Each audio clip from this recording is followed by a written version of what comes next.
Bible గ్రంథంలో పాత నిబంధన అలాగే క్రొత్త నిబంధన గ్రంథంలో వ్యక్తులను మనం పరిశీలిస్తూ ఉన్నట్లయితే కొంతమంది దేవుని వాడుకున్న వ్యక్తులు ఉన్నారు, కొంతమంది దేవుని చేత వాడబడిన వ్యక్తులు ఉన్నారు. దేవుని వాడుకునే వారు ఎలా ఉంటారు చెప్పమంటారండి?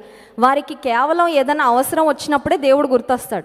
అన్నీ బాగుంటే దేవుడి ఆలోచన కానీ, దేవుని గుర్చిన ఒక ఊహ కానీ, ప్రార్థన కానీ, దేవుని సన్నిధి కానీ ఇవేవి కూడా జ్ఞాపకం రావు. దేవుని వాడుకునే వారి పరిస్థితుల గురించి నేను చెప్తా ఉన్నా.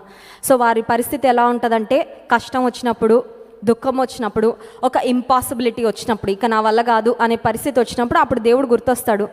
ఎప్పుడు చూపించినంత ప్రేమను, అభిమానాన్ని, భక్తిని, విశ్వాసాన్ని వారికి ఉన్న కష్ట సమయంలో దేవుని పట్ల వారు ప్రదర్శించి ఆ కష్టం తీరిపోయాక మళ్ళీ ఎలా ఉంటుందంటే, దేవుడు వారికి ఫోన్ చేయాలనుకున్నా ఈ నంబర్ అందుబాటులో లేదు, ఈ నంబర్ స్విచ్ ఆఫ్ అయింది అనే టోన్ వస్తూ ఉంటుంది. ఎవరికి? దేవునికి అన్నమాట.